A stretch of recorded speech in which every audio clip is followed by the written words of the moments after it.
विजय घर में ceiling fan repair कर रहा था, लेकिन लाख कोशिशों के बावजूद पंखा घूम ही नहीं रहा था।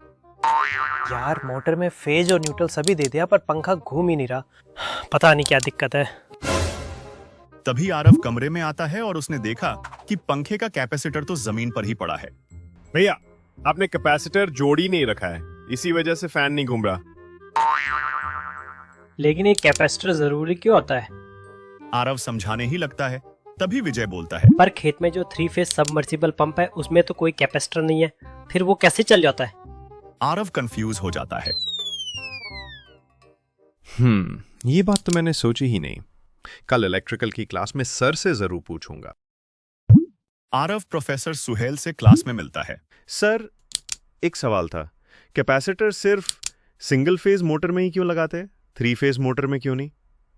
बहुत बढ़िया सवाल आरव, चलो मैं समझाता हूँ। किसी भी रोटर को घुमाने के लिए हम उस स्पेस में एक ऐसी मैग्नेटिक फील्ड जनरेट करना चाहते हैं जो कि उस स्पेस में लगातार घूमती रहे और रोटर हमेशा उस फील्ड का पीछा करता रहे। उसी को हम कहते हैं रोटेटिंग मैग्नेटिक फील्ड। अब समझते हैं कि सिंगल फेज में क्या होता है। टाइम t इक्वल टू 0 पर जब AC करंट का मैग्नीट्यूड 0 होता है, कोई भी मैग्नेटिक फील्ड जनरेट नहीं होती। लेकिन जैसे जैसे करंट का मैग्नीट्यूड पॉजिटिव डायरेक्शन में बढ़ेगा, एक मैग्नेटिक फील्ड दिखाई गई डायरेक्शन में जनरेट होने लगेगी और जैसे ही करंट फिर से कम होने लगेगा, ये फील्ड अपनी स्ट्रेंथ गंवाने लगेगी और जब AC करंट अपनी डायरेक्शन बदलेगा और नेगेटिव डायरेक्शन में बढ़ने लगेगा, ये मैग्नेटिक फील्ड भी अपोजिट डायरेक्शन में बढ़ने लगेगी और वापस करंट के 0 होने पर ये फील्ड भी 0 हो जाएगी। अच्छा, इसी वजह से फैन नहीं चला, क्योंकि सिंगल फेज में पल्सेटिंग फील्ड पैदा होती है और उससे तो मोटर घूम ही नहीं पाएगी, उसे चाहिए रोटेशनल फील्ड। बिल्कुल सही। लेकिन सर, फिर 3 फेज मोटर में कैपेसिटर क्यों नहीं लगाते? क्योंकि 2 या 2 से अधिक फेज से हम आसानी से रोटेटिंग मैग्नेटिक फील्ड बना सकते हैं। कैसे सर?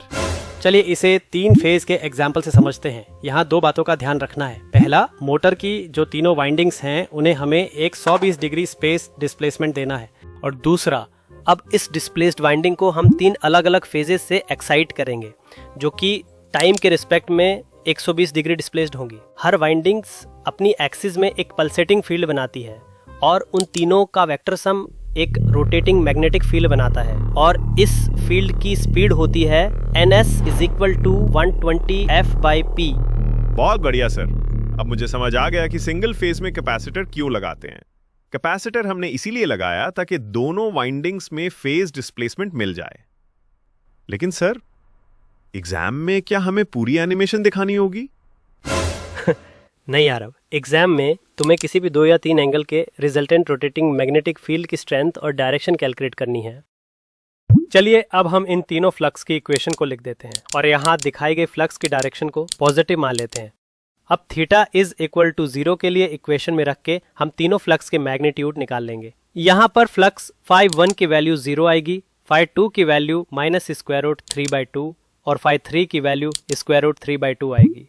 इन वैल्यूज को हम यहाँ फिगर में भी वेरीफाई कर सकते हैं। अब हम इस एक एंगल के लिए रोटेटिंग मैग्नेटिक फील्ड कैलकुलेट करेंगे, जिसके लिए हमने इन 2 फ्लक्स वेक्टर को वेक्टर एडिशन की मदद से जोड़ दिया और हमारा रिजल्टेंट मैग्नीट्यूड हमें मिल गया। अब हम इन सिंपल इक्वेशन की मदद से रिजल्टेंट वेक्टर का मैग्नीट्यूड कैलकुलेट कर लेंगे, जो आएगा 1.5 φm। मतलब कि थीटा इज इक्वल टू 0 पर रिजल्टेंट मैग्नेटिक फील्ड वेक्टर दिखाई गई डायरेक्शन में और 1.5 times the maximum value of flux होगा। अब हम थीटा की वैल्यू 0 से 60 डिग्री कर देते हैं। ऐसे में हमारा φ1 हो जाएगा √3/2, φ2 हो जाएगा -√3/2 और इस बार φ3 0 हो जाएगा। फिर से वेक्टर जोड़ने पर वही मैग्नीट्यूड मिलेगा और अब उसकी डायरेक्शन 60 डिग्री शिफ्ट हो चुकी होगी। इसी तरह अगर हमने थीटा इक्वल टू 65 डिग्री पर रिजल्टेंट वेक्टर कैलकुलेट किया होता तो हम देख पाते कि ये वेक्टर 65 डिग्री मूव करेगा और अगर हम थीटा इक्वल टू 90 डिग्री के इंस्टेंट पे कैलकुलेट करते तो हम पाते कि वेक्टर 90 डिग्री मूव हो रहा है। इसका मतलब जैसे जैसे सप्लाई वोल्टेज बदलता है ये फील्ड भी कंटिन्यूस घूमती रहती है। और इस वेक्टर की 2 बातें खास है। पहली, हर इंस्टेंट पर इसका मैग्नीट्यूड कांस्टेंट ही रहेगा और दूसरी, ये लगातार घूमता रहता है ns = 120 f/p की स्पीड से। अरे वाह सर, सब डाउट क्लियर हो गए। रोटेटिंग मैग्नेटिक फील्ड के। अच्छा चलो, अब आज का डिस्कशन हम यहीं पे स्टॉप करते हैं। अगले वीडियो में हम समझेंगे कि ये रोटेटिंग मैग्नेटिक फील्ड एक रोटर को कैसे घुमा सकती है। तो इस चैनल को सब्सक्राइब करके रखिएगा ताकि आप ऐसी वीडियो मिस ना करें। गुड बाय बच्चों।